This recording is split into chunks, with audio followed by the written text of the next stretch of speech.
प्रभु राम देव भगवान अल्लाह खुदा ईश आदि नाम एक ही शक्ति के हैं। वो कैसा है, कहां है, कैसे मिलता है, किसने देखा है? ये प्रश्नवाचक चिन्ह पूर्ण रूप से हटाने के लिए अवश्य सुनिए जगत गुरु तत्वदर्शी संत रामपाल जी महाराज के अमृत वचन, सर्व पवित्र धर्मों के पवित्र शास्त्रों के आधार पर।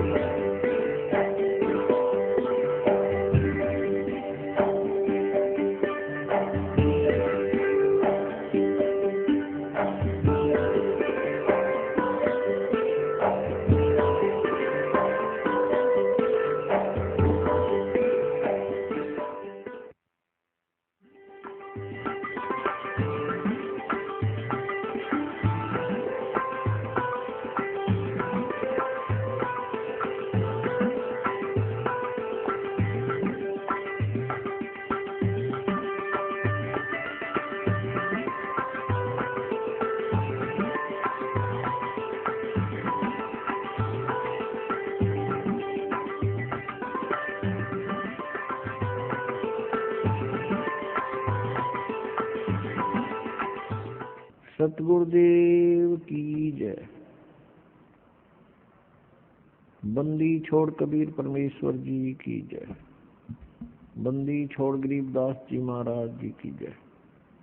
स्वामी राम देवानंद जी गुरु महाराज जी की जय।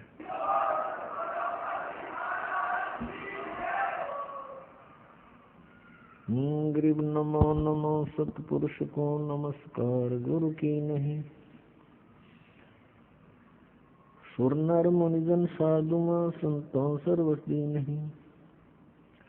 सतगुरु साहेब संत सब डंडो तुम प्रणाम। आगे पीछे मध्य हुए तिनको जा कुर्बान।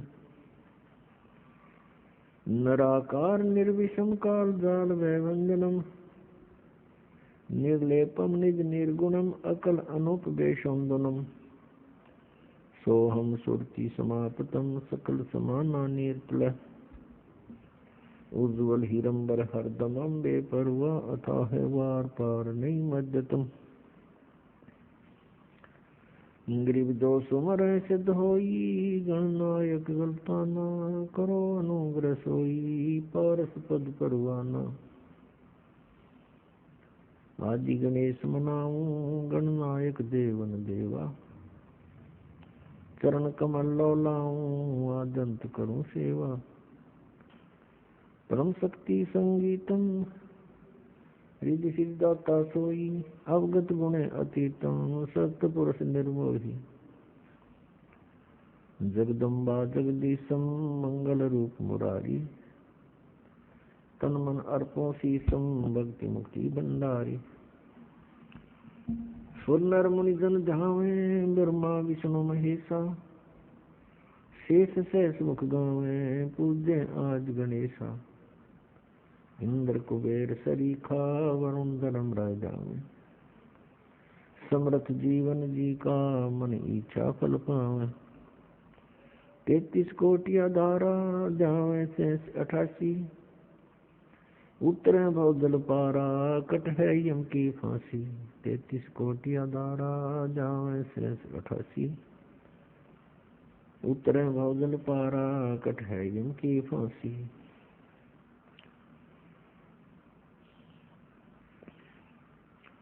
कर जोड़ूं विनती करूं धरूं चरण पर शीश।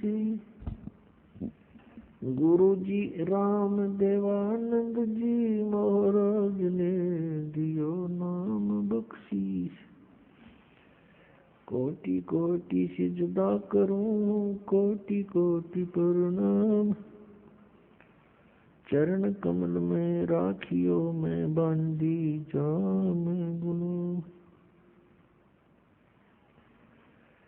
कुत्ता हूँ गुरुदेव का रामपाल दास का नाम।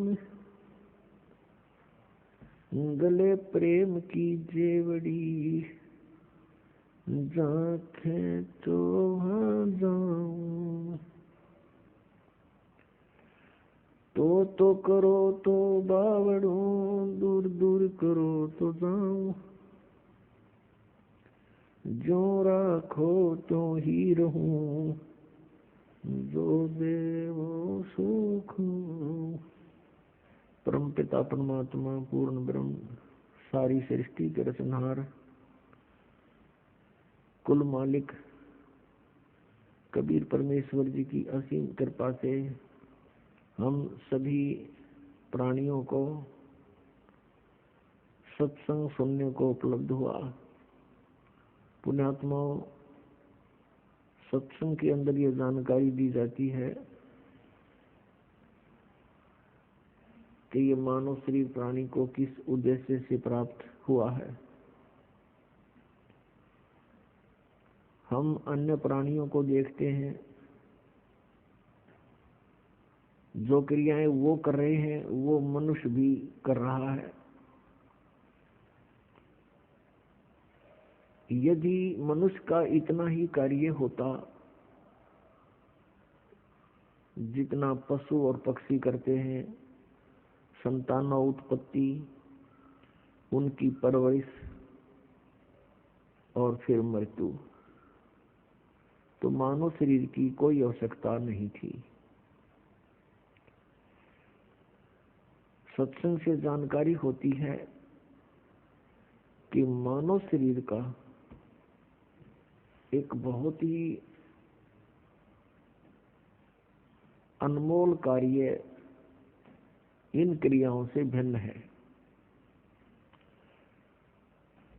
और ये दूसरे शब्दों में ये कहें कि मनुष्य जीवन का मूल कार्य ही अन्य है। वो कौन सा है? वो सत्संग से पता चलता है कि आत्म कल्याण करवाना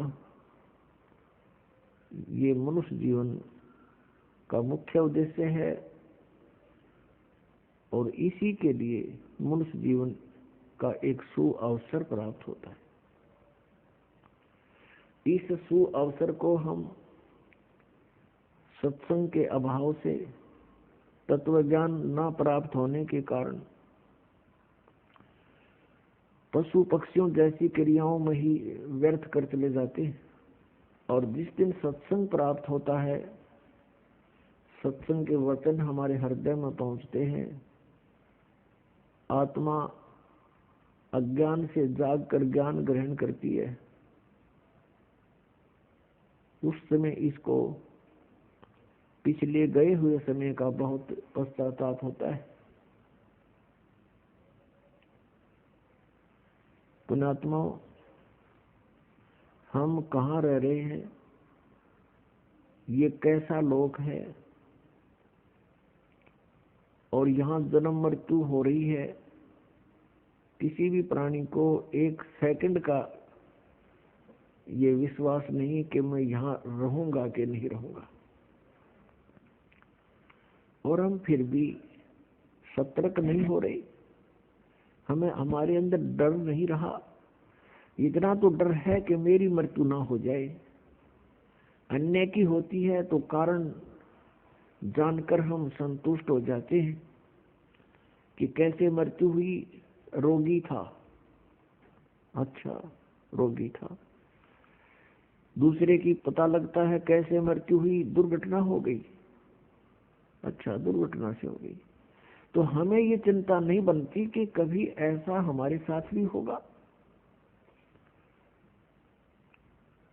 तो ये सब कारण क्या है?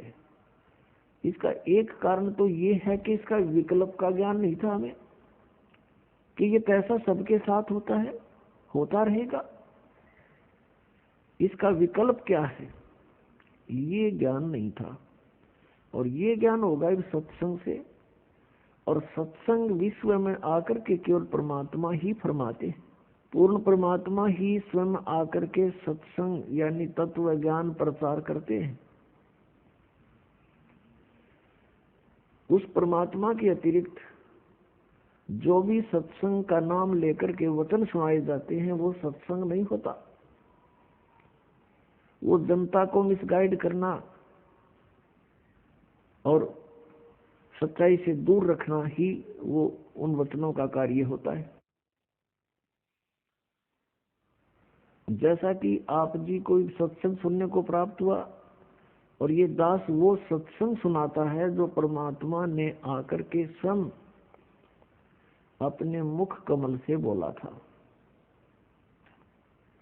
जिसके विषय में श्रीमद् भगवत गीता अध्याय नंबर 4 के श्लोक नंबर 32 में कहा है कि अर्जुन, जो तूने अभी ज्ञान सुना, गीता जी अध्याय नंबर 4 के श्लोक नंबर 25 से लेकर 31 तक यज्ञों की जानकारी आपने सुनी, यज्ञमीन धार्मिक अनुष्ठानों की जानकारी। तो कोई किसी प्रकार से साधना करता है, कोई किसी प्रकार से कोई देवताओं की पूजा करता है, कोई केवल स्वाध्याय ही करता रहता है, कोई प्राणायाम करके ही संतुष्ट है, कोई अहिंसावादी तीक्ष्ण व्रत रखता है, जैसे मुंह पर पट्टी बांध के नंगे पैरों घूमना। और ये सभी साधक अपनी अपनी क्रियाओं को पापनाशक जानते हैं। पापनाशक का अर्थ है परमात्मा प्राप्ति। जब जीव के पापनाश हो जाएंगे, यानी ये शुद्ध हो जाएगा, तब तो परमात्मा मिलेगा। तो कहने का भाव ये है कि चौथे अध्याय के 32वें श्लोक में जो बताया है कि सभी साधक अपनी अपनी साधनाओं को सत्य मानकर यानी पापनाशक जानते हैं। यदि इनको ये पता चल जाए कि साधना व्यर्थ है तो कोई भी ना करे, उनको तुरंत त्याग देगा। तो यहाँ चौथे अध्याय के 32वें श्लोक में बताया है कि जो 25 से लेकर 31 तक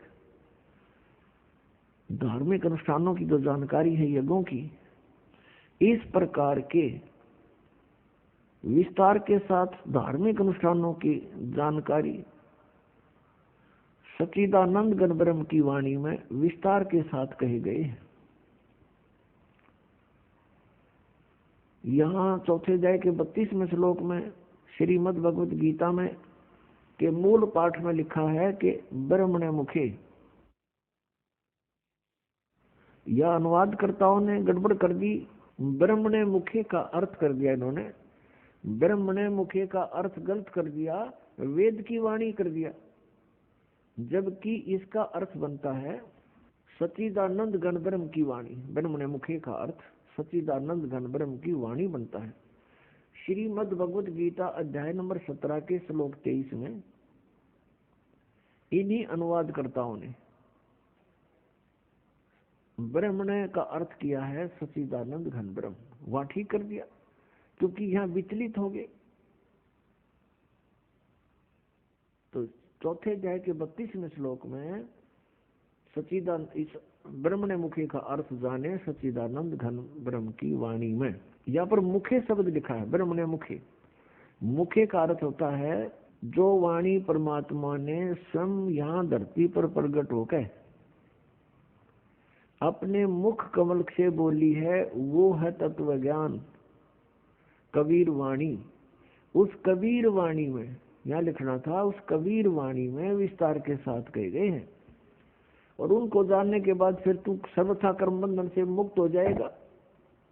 तो सच्चिदानंद घन ब्रह्म ने स्वयं आकर के अपनी वाणी में जो ज्ञान दिया है, वो ज्ञान है, शेष अज्ञान है। जैसे अभी तक हम अज्ञान आधार से सुना करते थे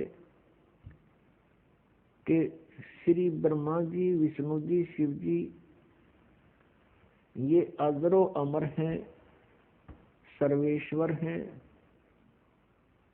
इनके कोई माता पिता अर्थात जनक नहीं है। ये अज्ञान था, सत्संग नहीं था। जबकि इनकी जीवनी में लिखा है कि ये नाशवान है, इनकी जन्म मृत्यु होती है, दुर्गा इनकी माता है और काल रूपी ब्रह्म इनका पिता है। तो ये अज्ञान था। अब यहाँ थोड़ा सा प्रमाण देना पड़ेगा, नहीं तो भक्त प्रथम बार इस बात को सुनेगा कि ब्रह्मा विष्णु में इस नाशवान है, इनकी जन्म मृत्यु होती है, तो बिदक जाएगा और हो सकता है फिर ये कभी वचन भी ना सुने। उसका दुर्भाग्य होगा, क्योंकि सच्चाई से दूर भागना नहीं चाहिए। सच्चाई को धैर्य पूर्वक सुनना चाहिए, फिर विचार करना चाहिए कि सचमुच ये कितना सत्य है और सत्य है तो फिर सत्य के लिए हम भटक रहे हैं। सत्य मिला और हमें अपना कल्याण हुआ। अभी तक हम असत्य में भटक रहे थे, असत्य साधना कर रहे थे, असत्य ज्ञान सुन रहे थे, असत्य परमात्माओं पर आश्रित थे।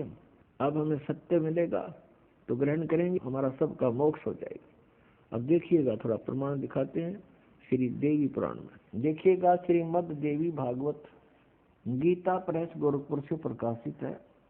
इसके कौन है संपादक? हनुमान प्रसाद पोदार चिमनलाल गोस्वामी। और ये गीता प्रेस गोरखपुर से प्रकाशित है, मुद्रित भी वहीं से है। गीता प्रेस प्रकाशक एवं मुद्रक हैं गीता प्रेस गोरखपुर, गोविंद भवन कार्यालय, कोलकाता का संस्थान। इसके 123 पृष्ठ को ही पढ़ेंगे, इसमें बहुत से संशय दूर हो जाएंगे।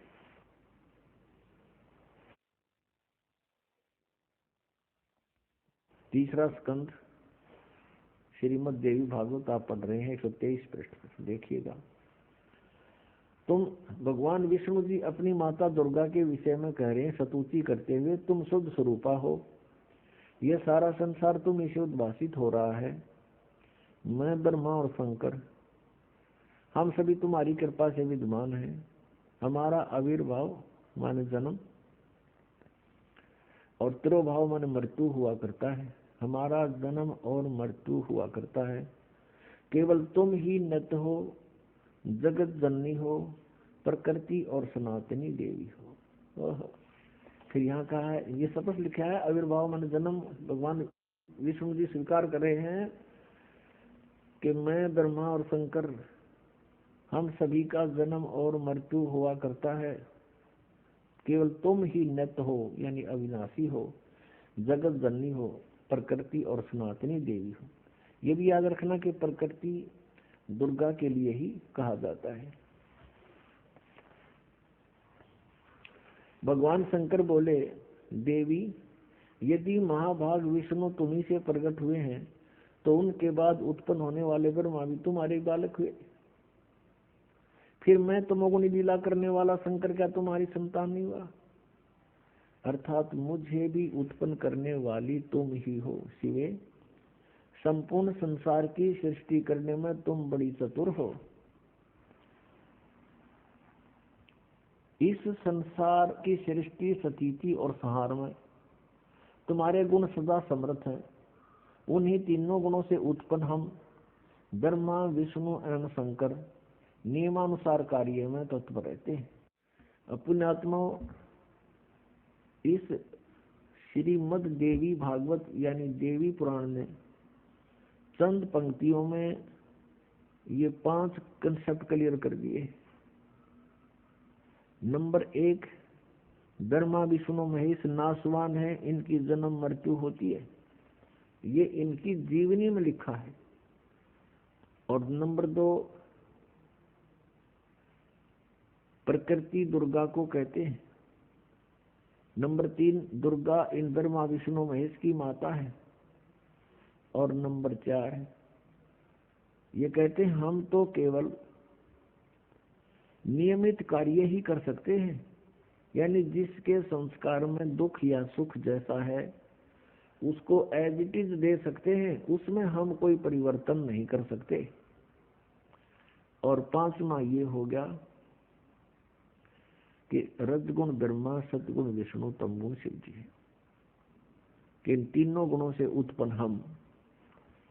तो पुण्यात्माओं, अभी तक जो ये ज्ञान दिया करते थे वो दंत कथा थी, अज्ञान था, वो सत्संग नहीं था। और आज तक पवित्र हिंदू धर्म के जो गुरु मार्गदर्शक माने जाते थे, ऋषि महर्षि मंडलेश्वर, वो अपने सदग्रंथों से भी परिचित नहीं थे। विचारणीय विषय है कि एक अध्यापक विद्यार्थियों को आउट ऑफ सिलेबस पढ़ाता है, पाठ्यक्रम से अलग ज्ञान देता है, वो उनका मित्र नहीं शत्रु है। तो आज तक जितने भी हमारे पवित्र हिंदू धर्म के जो मार्गदर्शक थे, वे टीचर कहलाते थे, लेकिन वो टीचर नहीं थे, वो महा अज्ञानी थे। उन्होंने अपने सदग्रंथों को अर्थात पाठ्यक्रम की पुस्तकों को भी नहीं ढंग से पढ़ा, नहीं समझा, एक लोक वेद बनाकर पूरे मानव समाज को भ्रमित कर दिया। श्रीमद् भगवद गीता लगभग 5500 वर्ष पूर्व श्री वेद व्यास जी द्वारा लिपिबद्ध की गई थी और श्री कृष्ण जी के शरीर में प्रवेश करके ब्रह्म ने, सर्वपुरुष ने अर्थात काल भगवान ने यह बोली थी। इस दास को परमात्मा कबीर देव जी ने दिव्य दृष्टि दी, यानी ज्ञान दृष्टि दी। उसके बाद इसका यथार्थ अनुवाद हुआ। इससे पूर्व, इस दास से पूर्व जितने भी आज तक अनुवाद करता है गीता जी के, उन्होंने अर्थों के अनर्थ कर डाले। उदाहरण के तौर पर 7वें अध्याय के 18वें श्लोक में गीता ज्ञानदाता कहता है कि अर्जुन, ये ज्ञानी आत्मा, जैसे गीता जी अध्याय नंबर 7 के श्लोक नंबर 12 से लेकर 15 तक तो तीनों गुणों, रजगुण ब्रह्मा, सतगुण विष्णु, तमगुण शिव जी की सतिथि बताई है। और ये भी कहा है कि इन तक जिनकी बुद्धि सीमित है, वो अन्य किसी की बात सुनने को तैयार नहीं, वो मेरी भक्ति भी नहीं करते। फिर गीता ज्ञानदाता कहता है ये ब्रह्म सर्वपुरुष 16वें और 17वें श्लोक में कि मेरी भक्ति भी 4 प्रकार के करते हैं। एक अर्थार्थी, आरत नंबर 2, और नंबर 3 जिज्ञासु, नंबर 4 ज्ञानी। इन तीनों को तो रिजेक्ट किया है, अर्थार्थी, आर्थ और जिज्ञासु को। ज्ञानी के विषय में कहा कि ज्ञानी आत्मा है तो अच्छी, 7वें अध्याय के 18वें श्लोक में, लेकिन ये मेरे वाली ही अनुत्तम गति में स्थित रहे। अब यहाँ अनुत्तम का अर्थ एक 6ठी कक्षा के बच्चे से पूछ लीजिए। उत्तम माने अच्छा, यानी गुड, और अनुत्तम माने बैड।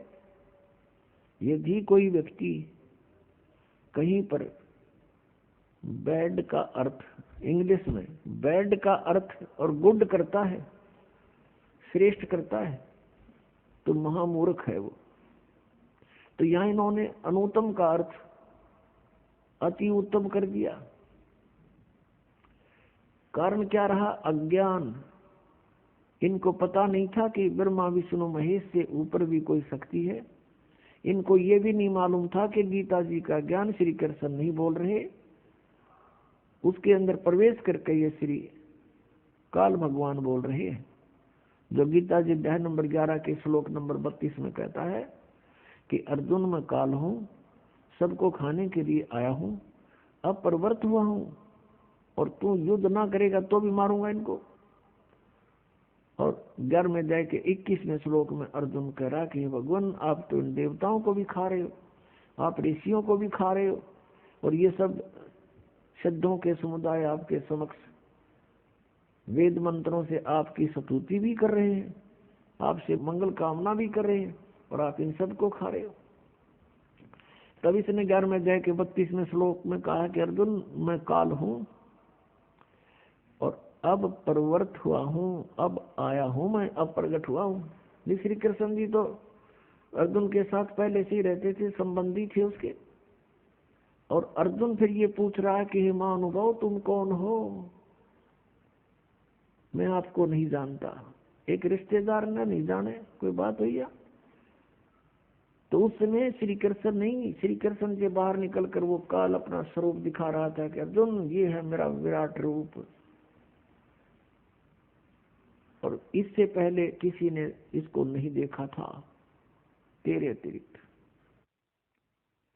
और श्री कृष्ण जी तो अपना विराट रूप पांडवों की सभा में पहले दिखा चुके थे। तो ये शब्द भी श्री कृष्ण जी नहीं बोलते अगर वो गीता ज्ञान दे रहे होते कि तेरे से अतिरिक्त पहले मेरा ये विराट रूप किसी ने नहीं देखा था। वो विराट रूप श्री कृष्ण जी के सत्र का था। श्री कृष्ण जी विष्णु अवतार हैं। विष्णु जी केवल 16 कला के भगवान हैं और ये काल ब्रह्म 1000 कला का भगवान है। जैसे एक तो 100 वाट का बल्ब हो, एक 1000 वाट का हो, एक 16 वाट की ट्यूब हो, एक 1000 वाट की ट्यूब हो, तो ट्यूब दोनों रोशनी दोनों ही दिखा रही है, लेकिन अंतर बहुत होता है। ऐसे ही इनके विराट रूप में अंतर था। तो ऐसे ये गीता जी का ज्ञान, इनको नहीं मालूम था कि गीता जी का ज्ञान किसने बोला। इनकी बुद्धि श्री कृष्ण से ऊपर उठी नहीं। श्री कृष्ण जी को सर्वेश्वर महेश्वर मानकर श्री गीता जी के ज्ञान का अज्ञान कर डाला। तो गीता जी अध्याय नंबर 7 के श्लोक नंबर 18 में गीता ज्ञानदाता ये काल कह रहा है कि अर्जुन, ये सभी ज्ञानी आत्माएं हैं तो नेक उद्धार, ये परमात्मा पाने के लिए अपना सर्वस्व न्यौछावर किए हुए हैं, लेकिन ये मेरे वाली घटिया अनुत्तम गति में ही स्थित हैं। अपने आत्माओं, अब ब्रह्म की साधना को यानी काल अपनी साधना को अनुत्तम क्यों कहा? अब यहां विचार करो। श्रीमद् भगवत गीता ज्ञानदाता गीता अध्याय नंबर 4 के श्लोक नंबर 5 और 9 में,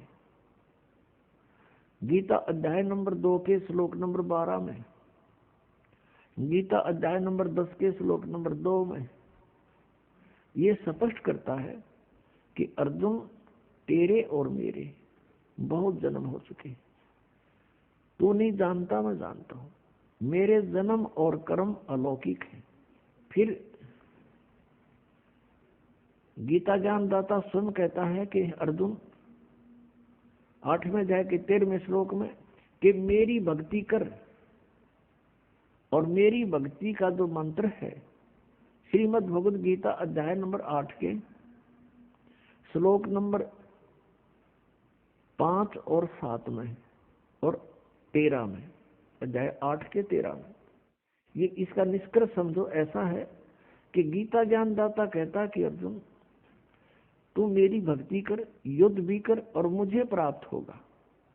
और मेरे पाने का मंत्र है 8वें अध्याय के 13वें श्लोक में स्पष्ट किया है, ओम इति एकाक्षरम ब्रह्म व्यवहारन मामनुसमरण यह परियाति तदम देहम सयाति परमाम गतिम।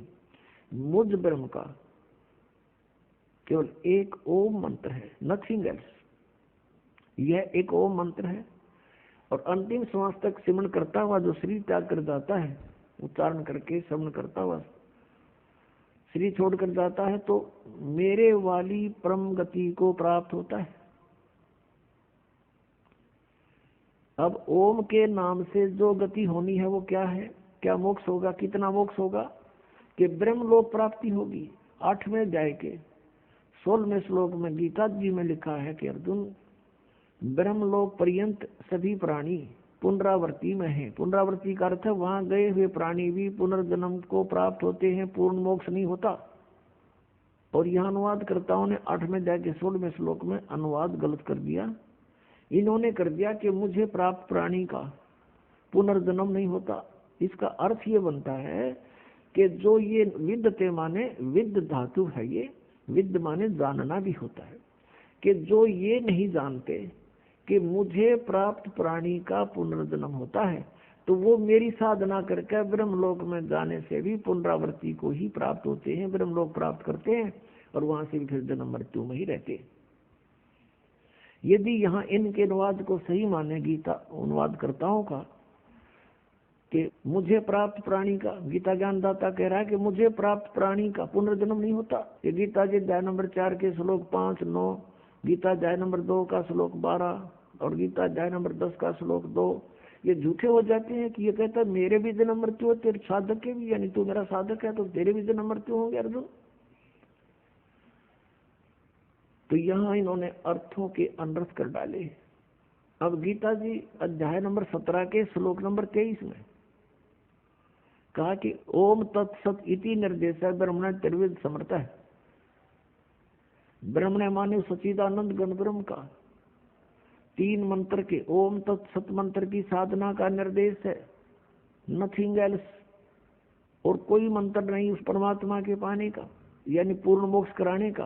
अब गीता जी अध्याय नंबर 8 के श्लोक नंबर 1 में अर्जुन ने पूछा कि आपने 7वें अध्याय के 29वें श्लोक में जिस तत्ब्रह्म के विषय में कहा कि तत्ब्रह्म को जानकर, सारे धातम को जानकर और पूरे सब कर्मों से परिचित प्राणी केवल जरा और मरण से मुक्ति पाने के लिए प्रयत्न करते हैं, वो संसार की किसी वस्तु की इच्छा नहीं रखते। तो 8वें अध्याय के प्रथम श्लोक में पूछा कर किम तत्ब्रह्म, वो तत्ब्रह्म, वो परमात्मा कौन है, वह परमेश्वर कौन है।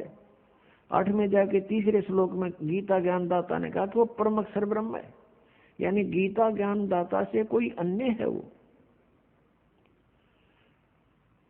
और फिर 15वें अध्याय के 1 से लेकर 4 में श्लोक में और 18वें अध्याय के 62वें श्लोक में गीता ज्ञानदाता अपने से अन्य किसी परम अक्षर ब्रह्म यानी सर्वशक्तिमान की शरण में जाने को कह रहा है। उसकी कृपा से ही तू परम शांति को और सनातन परम धाम को प्राप्त होगा। 18वें अध्याय के 62वें श्लोक में। और गीता जी अध्याय नंबर 15 के श्लोक 1 से 4 का निष्कर्ष है कि उल्टा लटका हुआ संसार रूपी वृक्ष है और इसके सभी पार्ट्स को, सभी भागों को जो व्यक्ति जानता है, स वेदवित, वो वेद के तात्पर्य को जानने वाला है, अर्थात वो तत्वदर्शी संत है। गीता जी अध्याय नंबर 4 के श्लोक नंबर 32 में आपने अभी सुना, उसमें कहा कि जो अभी तक आपको ज्ञान बताया मैंने, चौथे अध्याय के 25 से लेकर 31 तक मंत्रों में, कोई ऐसी साधना करता है, कोई ऐसे यज्ञ करता है, कोई ऐसे यज्ञ मान धार्मिक अनुष्ठान करता है, उनसे हटकर चौथे अध्याय के 32वें श्लोक में कहा कि इस प्रकार की बहुत से विस्तार के साथ यज्ञों की जानकारी, धार्मिक अनुष्ठानों की जानकारी सच्चिदानंद घन ब्रह्म यानी ब्रह्म ने मुखे, वो सच्चिदानंद घन ब्रह्म की वाणी में लिखा है और वो तत्व ज्ञान है। चौथे अध्याय के 34वें श्लोक में कहा कि उस ज्ञान को तू तत्वदर्शी संतों के पास जाकर समझ, उनको दंडोत प्रणाम करने से, कपट छोड़कर प्रश्न करने से वो तत्वदर्शी संत तुझे परमात्म तत्व का ज्ञान कराएंगे, उस तत्व ज्ञान से परिचित कराएंगे। तो यहाँ 15वें अध्याय के 1 से लेकर 4 में तत्वदर्शी संत की पहचान बताई है। वो कैसा होगा?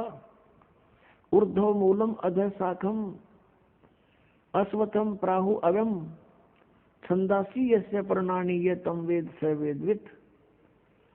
ऊपर को जड़ वाला, नीचे को तीनों गुण रूपी शाखा वाला, ये एक अविनाशी पीपल का वृक्ष तुल जानो, इस संसार रूपी वृक्ष समझो, और इसके पत्ते आदि सभी विभाग हैं, छंद हैं, और यह तम वेद इस अज्ञान में छुपे हुए इस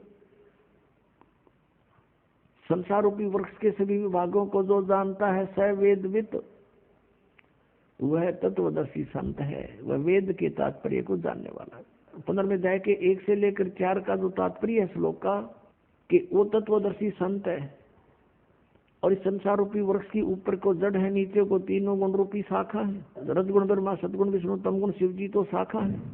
गीता ज्ञानदाता कहता है कि इसके बारे में तत्वदर्शी संत बताएंगे। उसने केवल इतना ही कहकर छोड़ दिया है। फिर कहा कि तत्वदर्शी संत की प्राप्ति के उपरांत परमेश्वर के उस परम पद की खोज करनी चाहिए। 15वें अध्याय के 4थे श्लोक में परमेश्वर के उस परम पद की खोज करनी चाहिए जहां जाने के बाद साधक फिर लौटकर कभी संसार में नहीं आते। ये है वो वास्तव परम गति, ये है पूर्ण मोक्ष जो परम अक्षर ब्रह्म दे सकता है। ये ब्रह्म नहीं दे सकता, ये काल नहीं दे सकता, गीता ज्ञानदाता नहीं दे सकता। और जब तक जन्म मृत्यु समाप्त नहीं होगी तो सुख शांति नहीं हो सकती। इसलिए गीता जी अध्याय नंबर 18 के श्लोक 62 में कहा कि अर्जुन तू सर्वभाव से उस परमेश्वर की शरण में जा और उस परमेश्वर की कृपा से ही तू परम शांति को और शाश्वतम स्थानम यानी सनातन परम धाम को प्राप्त होगा। वो है वो परम पद, जहाँ जाने के बाद कभी लौटकर संसार में नहीं आते। वो सत्यलोक है, शाश्वत स्थान, सदा रहने वाला स्थान, यानी सत्यलोक। हम फिर लौट कर आते हैं 7वें अध्याय के 18वें श्लोक पर। गीता जी अध्याय नंबर 8 के श्लोक नंबर अब 1 में अर्जुन ने पूछा कि किम तत्ब्रह्म, उसका उत्तर दिया 3रे श्लोक में 8वें अध्याय के में कि वो परम अक्षर ब्रह्म है। 8वें अध्याय के 5 और 7 में तो गीता ज्ञानदाता कहता है मेरी भक्ति कर मुझे प्राप्त होगा, लेकिन युद्ध करना ही पड़ेगा। यानी यहाँ शांति नहीं, ओम से शांति कभी नहीं हो सकती। ओम के जाप से जन्म मृत्यु सदा रहेगी, और कर्म ये युद्ध करना ही पड़ेगा। फिर 8वें अध्याय के 8, 9, 10 में ये स्पष्ट किया है कि 17वें अध्याय के 23वें श्लोक में तो वो मंत्र बताया जिस तरह भगवान सच्चिदानंद ज्ञान ब्रह्म मिलेगा, उसकी प्राप्ति होगी। और उसकी प्राप्ति के बाद फिर जन्म मृत्यु कभी नहीं होता, सनातन परम धाम प्राप्त होगा। तो यहाँ बताया कि उसकी भक्ति जो करता है, तत्वदर्शी संत की खोज करके, तत्वदर्शी संत से ये उपदेश प्राप्त करके, ओम तत्सत का, ओम तत्सत ये जाप नहीं है। ओम तो सीधा सरपुरुष का, ब्रह्म का, और तत् और सत ये सांकेतिक है। तत् है ये अक्षर पुरुष का, और सत है ये परम अक्षर ब्रह्म का, परम अक्षर पुरुष का, जो 8वें अध्याय के 3रे श्लोक में जिसके विषय जानकारी दी। श्रीमद् भगवद गीता अध्याय नंबर 15 के श्लोक नंबर 16 और 17 में 3 पुरुष हैं, सरपुरुष अक्षर पुरुष। 16वें श्लोक में कहा कि सरपुरुष और अक्षर पुरुष ये 2 प्रकार के प्रभु हैं, परमात्मा हैं। वास्तव में परमात्मा नहीं है, लेकिन इनको भी परमात्मा कहते हैं। ये इनके अंतर्गत जितने प्राणी हैं और इनके सभी के स्थूल शरीर यानी नाशवान है, ये भी नाशवान है, दोनों प्रभु यानी पुरुष, और इनके अंतर्गत जितने प्राणी वो भी नाशवान है। जीवात्मा तो किसी की भी नहीं मरती, वो तो गधे कुत्ते की भी ना मरती। अब 15वें अध्याय के 17वें श्लोक में फिर कंसेप्ट क्लियर कर दिया कि उत्तम पुरुष है तू अन्य। उत्तम पुरुष वो श्रेष्ठ परमात्मा, वो परम अक्षर ब्रह्म की तरफ संकेत है, जो संसार रूपी वृक्ष की मूल है, और उस मूल से सबको आहार प्राप्त होता है। पूरे संसार रूपी वृक्ष का उसी से पोषण होता है, वृद्धि को प्राप्त होता है। तो 15वें अध्याय के 17वें श्लोक में गीता ज्ञानदाता कह रहा है कि वो उत्तम पुरुष है तो अन्य है, और परमात्मा इति उदाहरते, जिसको परमात्मा कहा जाता है। और वो उत्तम पुरुष श्रेष्ठ परमात्मा तो कोई और है। 16वें श्लोक में वर्णित इन दोनों सरपुरुष और अक्षर पुरुष से कोई और है। वो कौन है? वो परम अक्षर पुरुष है। परम अक्षर ब्रह्म कहो, परम अक्षर पुरुष कहो, उसको पूर्ण ब्रह्म कहो, या उसको सत्य पुरुष कहो। सत्य माने अविनाशी, पुरुष माने प्रभु। और वही यह लोक चरम आविष्य विवर्ती, वही तीनों लोकों में प्रवेश करके सबका धारण पोषण करता है। अवय ईश्वर है, वो है वास्तव में अविनाशी परमेश्वर, वो है वास्तव में अविनाशी परमेश्वर। अब 8वें अध्याय के 8, 9, 10 श्लोक में स्पष्ट किया है कि अर्जुन जो उस परम अक्षर ब्रह्म की साधना करता है, जो 8वें अध्याय के 3रे श्लोक में गीता ज्ञानदाता जिसके विषय बता रहा है, उसकी जो भक्ति करता है उस मंत्र से, जो तत्वदर्शी संत से प्राप्त करके, वो फिर उसी को प्राप्त होता है। उसको प्राप्त होता है तो वो अविनाशी परमात्मा है, वो तो सतलोक में रहता है, सनातन परम धाम में रहता है। तो इस प्रकार जीव का मोक्ष होता है। अब हमारी पवित्र श्रीमद् भगवद गीता ये ज्ञान दे रहा है, और गीता ज्ञानदाता अपनी साधना को अनुत्तम बता रहा है, और ये अज्ञान आधार से अनुवाद करता हमारे गुरु, पूर्व के गुरु जो थे अज्ञानी, इन्होंने अनुत्तम का अर्थ ही अति उत्तम कर डाला 7वें अध्याय के 18वें श्लोक में और 7वें अध्याय के 24वें श्लोक में अनर्थ कर डाले। 18वें अध्याय के 66वें श्लोक में गीता ज्ञानदाता कहता है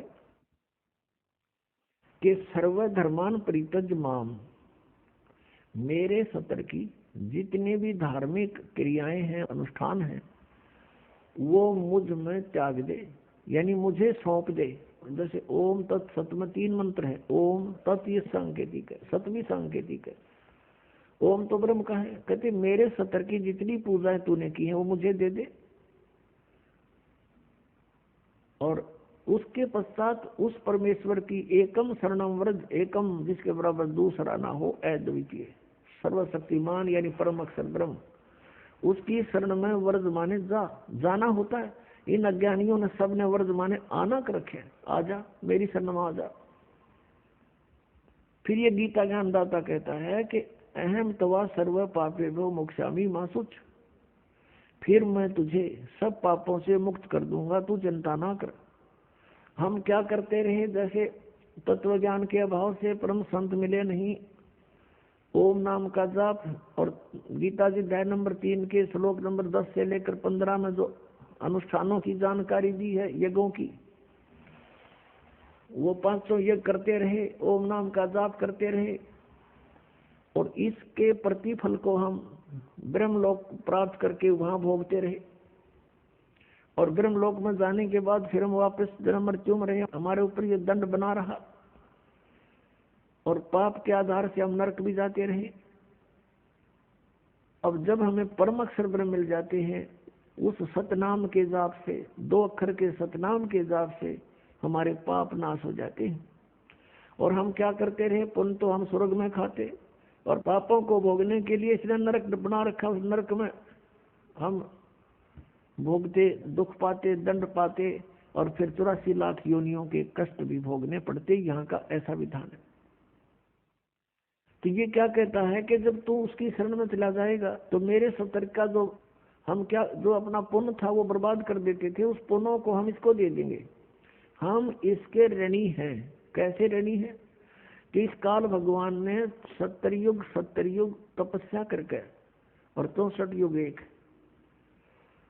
तब इसने ये 21 ब्रह्मांड प्राप्त किए थे परम अक्षर ब्रह्म से, इस सरपुरुष ने, सरब्रह्म ने।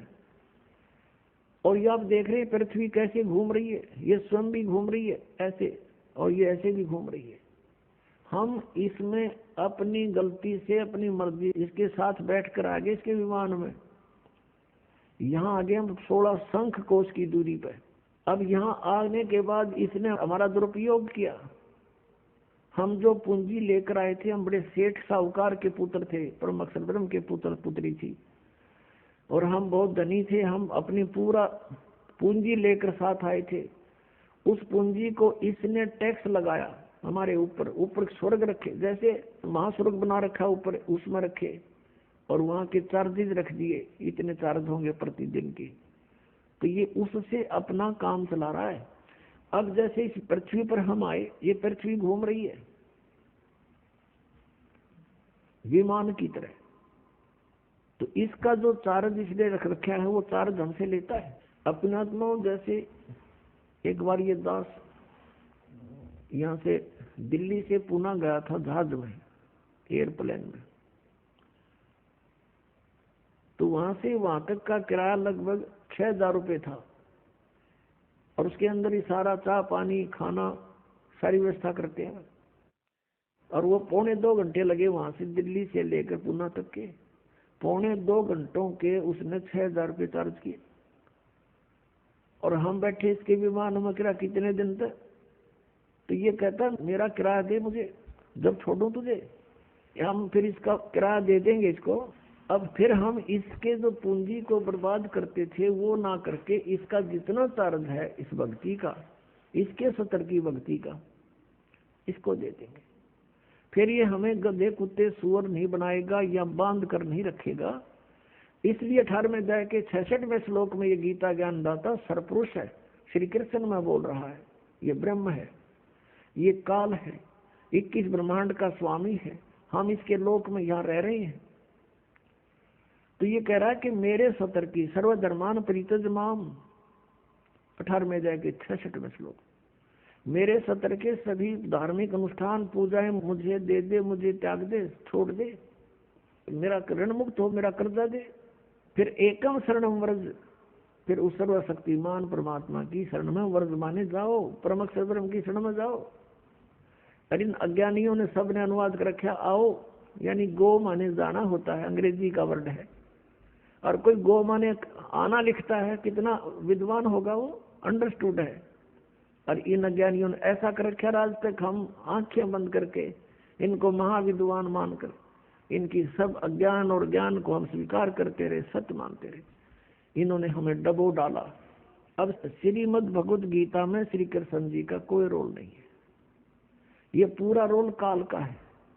काल ये सरपुरुष है, किस ब्रह्मांड का स्वामी है, और इसने यहाँ सांप लगा हुआ 1 लाख मानव शरीरधारी प्राणियों का निताहार करने का, जिस कारण से इसने हमें अज्ञानी बना करके यहाँ बाई फोर्स रोका हुआ है, बलपूर्वक रोक रखा है। सब कार्य बलपूर्वक करवाता है। हमारे अंदर ऐसा इसने फीड कर दिए गुण कि हम ये प्राणी विवश होकर के उनके बस कार्य करता। जैसे कोई शराब भांग पी लेता है, फिर उस जीव के बस का नहीं रहता, वो कैसी गतिविधि करे। तो ऐसे हमारे साथ इसने कर रखा है। बच्चे उत्पन्न कराता है, खाता है। आप जैसे कसाई बकरियों को इकट्ठा छोड़ देता है, वो संतान उत्पत्ति करते हैं अपनी वासना के वश होकर के, और उन बच्चों में उनकी खूब ममता भी होती है, और काल उनको कसाई खाता है और वो उनको अपने बच्चे मानते रहते हैं। यही सतीथि परमात्मा कबीर जी ने बताई कि तुम यहाँ कसाई के लोक में रह रहे हो, इस काल के लोक में रह रहे हो, और यहाँ तुम्हारी जन्म मृत्यु कभी समाप्त नहीं हो सकती, और ये दुख तुम्हें सदा बने रहेंगे। चाहे स्वर्ग में जाओ चाहे माँ स्वर्ग में जाओ, इसके में वहाँ पूरा होते ही समय वापस फिर यहाँ लौट कर आना पड़ेगा। तो प्रसंग चल रहा है कि हम यहाँ उसी पर आते हैं कि 7वें अध्याय के 18वें श्लोक में गीता ज्ञानदाता ने अपनी साधना, अपनी गति को भी अनुत्तम कहा है, अश्रेष्ठ कहा है, क्योंकि जन्म मृत्यु मिटे नहीं, पूर्ण मोक्ष हो नहीं सकता, सनातन परम धाम प्राप्त नहीं हो सकता, और सनातन परम धाम प्राप्त हुए बिना शांति नहीं हो सकती। तो वो गति फिर व्यर्थ है, यूजलेस है, अनुत्तम है, घटिया है। इसका उदाहरण देते हैं। क्या बताते हैं? परमात्मा कबीर देव जी ने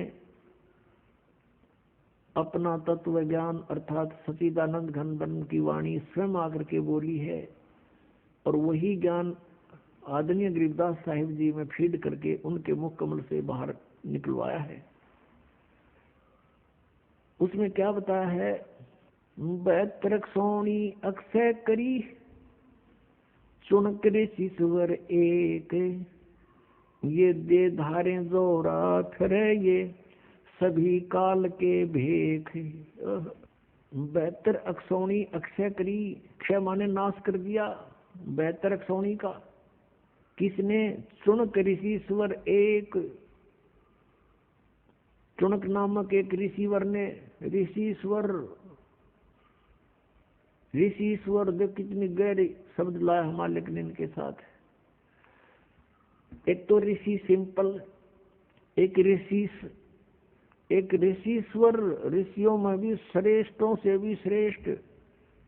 उस ऋषि के ये लक्षण हैं क्या? कि 72 अक्षौणी मानदाता चक्रवर्ती राजा की 72 अक्षौणी का नाश कर दिया, खा गया। अक्षय करी 72 अक्षौणी अक्षय करी, चुनक ऋषिश्वर एक, ये दे धारे जोरा फिरे, ये सभी काल के भेख।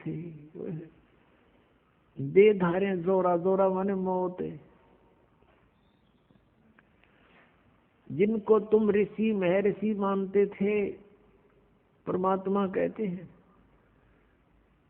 और जो ब्रह्म तक के पुजारी थे, ईश्वर पुरुष के पुजारी थे, ओम नाम का जाप करते थे, वेदों अनुसार वो कहते हैं हम साधना करते हैं, वो काल तक के पुजारी हैं, ब्रह्म तक के पुजारी हैं, काल के भेख हैं, यानी काल के उपासक हैं। भेख होता है उपासक समूह, उसमें से ये एक है। कहते हैं या दे धारे जोरा फिरे, तुम ऋषि समझो, ये तो एटम बम फिरे हैं शरीरदारी, ये मौत फिरे चलती फिरती, जरा सा कोई कह दे उसमें फूक दे, ऐसी सिद्धियों से युक्त है ये। अब तुम ऋषि में ऋषि मानते हो उनको। तो यहाँ बताए हैं कि इस काल के पुजारी, इसलिए ये अनुत्तम है ये साधना कि बेहतर सोनी अक्षय करी तुण कृषि स्वर एक, और ये दे धारे दौरा फिरे तो मेरे सी को हो, ये तब मौत आंड है या मौत भटक रही है, तुम्हें जरा सा छेड़ दिया, इसके प्रतिकूल कार्य थोड़ा सा भी कर दिया, वचन से ही तुम्हें भस्म कर दे। और ये सभी काल के भेख हैं। दुर्वासा को पेता समझ न आई नीचे, 56 करोड़ यादव कटे मची रुधिर की कीचे। परमात्मा बता रहे हैं कि दुर्वासा को पे तहा और समझ न आई नीच। देखा हम तो दुर्वासा जैसा न महर्षि तो माने थे, और परमात्मा इनको नीच कहता है। यदि ऐसे नीच थे, कैसे थे कि 56 करोड़ यादव कटे और मची रुधिर की कीच। कीच माने गारा, कीचड़े। ये दे धारे दौरा फिरे सभी काल के भेख है। अब एक समय अभी दोनों उदाहरण सुनाते हैं आपको।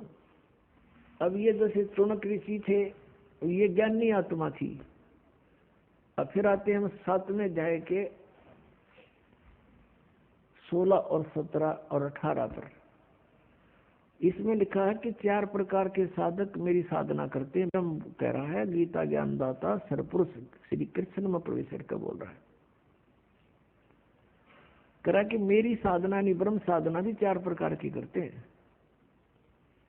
नंबर 1 आर्थ, अर्थार्थी और जिज्ञासु और ज्ञानी।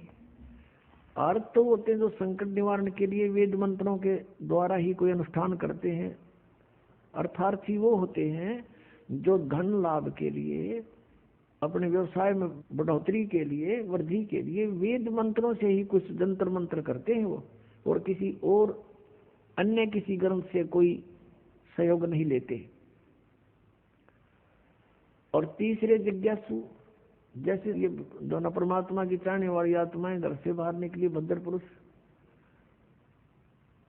और संतों को मिले, ऋषि महर्षियों से मिले, उनसे ज्ञान प्राप्त करके और स्वयं ही वक्ता बन गए, परमात्मा पाने की चेष्टा नहीं करी। उन जिज्ञासुओं ने ज्ञान ग्रहण करने की इच्छा में जीवन व्यर्थ कर दिया और वक्ता बनकर सुनाने लग गए। ये भी तीनों व्यर्थ बताए हैं। और चौथा ज्ञानी, ये चौथी प्रकार का जो ज्ञानी है, इसके विषय में कहा कि ये मुझे पसंद है और इसको मैं पसंद हूं, इसको मैं अच्छा लगता हूं और ये मुझे अच्छा लगता है। कौन कहता है? गीता ज्ञानदाता।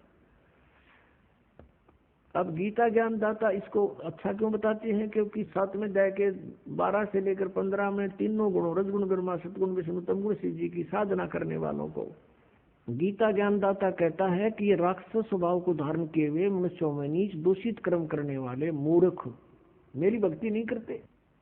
गीता जी अध्याय नंबर 7 के श्लोक नंबर 12 से 15 में तीनों गुण, रजगुण ब्रह्मा, सतगुण विष्णु, तमगुण शिव जी की जो साधना करते हैं और इन्हीं तक जिनकी बुद्धि सीमित है, वो मेरी भक्ति नहीं करते। ये मूर्ख अपनी भक्ति के विषय बता रहा है। ये 4 प्रकार के करते हैं। इन 4 प्रकार में से भी फिर ज्ञानी को कहता है कि ये ज्ञानी मुझे पसंद है, मुझे अच्छा लगता है, क्योंकि इसने मेरी भक्ति की। और इसको मैं अच्छा लगता हूं क्योंकि ज्ञानी वो होता है जिसको ये ज्ञान हो जाए कि भाई मनुष्य जीवन का उद्देश्य क्या है। उसको उद्देश्य का पता लगता है कि इस उद्देश्य केवल यही है कि मोक्ष हो, जन्म और मृत्यु से छुटकारा हो। और वेदों में लिखा है कि जन्म और मृत्यु का छुटकारा तो केवल परम अक्षर ब्रह्म की शरण में जाने से होगा। एक विचार करना पुण्यात्माओं, जैसे अभी आपको सुनाया कि 18वें अध्याय के 62वें श्लोक में कहा है कि अर्जुन तू सर्वभाव से उस परमेश्वर की शरण में जा, उसकी कृपा से ही तो परम शांति को और सनातन परम धाम को प्राप्त होगा। गीता जी अध्याय नंबर 15 के श्लोक नंबर 1 से 4 में कहा कि उगते लटके संसार रूपी वृक्ष को जो जानता वो तत्वदर्शी संत है, उसके सभी भाग बता देता है। तो उसके पश्चात परमेश्वर के उस परम पद की खोज करनी चाहिए, तत्वदर्शी संत की प्राप्ति के उपरांत, जहाँ जाने के बाद साधक फिर लौट कर कभी संसार में नहीं आते। और अपनी जानकारी चौथे अध्याय के 5वें और 9वें श्लोक में, दूसरे अध्याय के 12वें श्लोक में, 10वें अध्याय के दूसरे श्लोक में गीता ज्ञानदाता कहता है, अर्जुन तेरे और मेरे बहुत जन्म हो चुके, तो नहीं जानता मैं जानता हूँ। तो इसे सिद्ध हो गया कि वो अपने से किसी अन्य परम अक्षर ब्रह्म की तरफ संकेत करा कि उसकी शरण में जाने से मोक्ष होगा।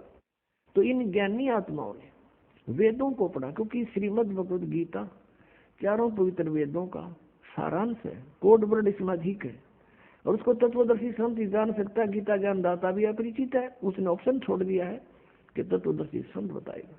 तो इन ज्ञानी आत्माओं को जिन्होंने वेदों को पढ़ा, उसमें उनको ये जानकारी होगी कि तीनों गुण की भक्ति नहीं करनी चाहिए, इसे मोक्ष नहीं हो सकता। फिर उनको ये भी ज्ञान हुआ कि मनुष्य जीवन केवल मोक्ष प्राप्ति के लिए प्राप्त है। फिर इनको वेदों से ये भी जानकारी हुई कि पूर्ण मोक्ष तो उस समर्थ शक्ति से होगा, पूर्ण परमात्मा से होगा। अब चारों वेदों में केवल वे ऑफ वर्शिप तो ब्रह्म तक की है, और जानकारी परम अक्षर ब्रह्म की अत्यधिक है। अब इनको तत्वदर्शी संत नहीं मिला, ऋषियों को, ज्ञानियों को।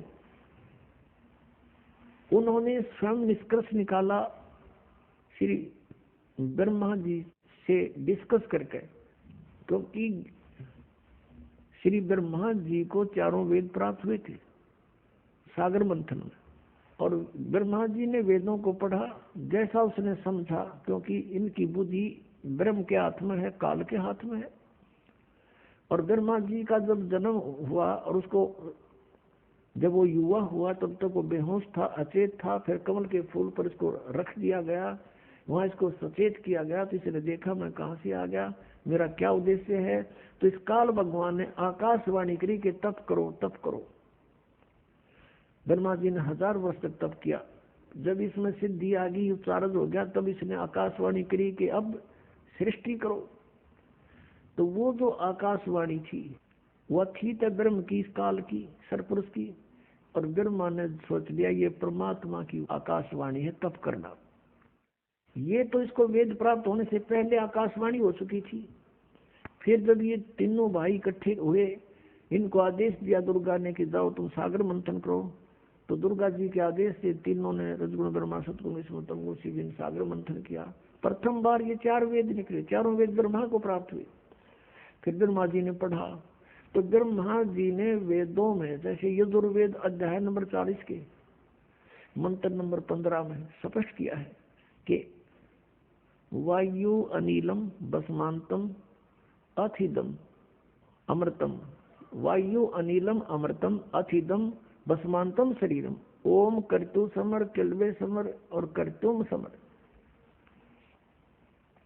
ओम नाम का जाप काम करते करते सिमरण करो, विशेष कसक के साथ यानी श्रद्धा के साथ सिमरण करो, किलबलाहट के साथ, रंकार धुन से।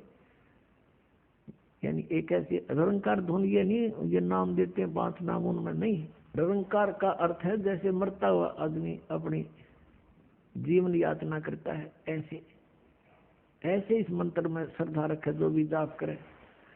तो कहते हैं फिर और काम करते करते सिमरण करो, ओम नाम का जाप करो। तो ऋषियों ने ये जान लिया कि ओम इज द मंत्र ऑफ कंप्लीट गॉड।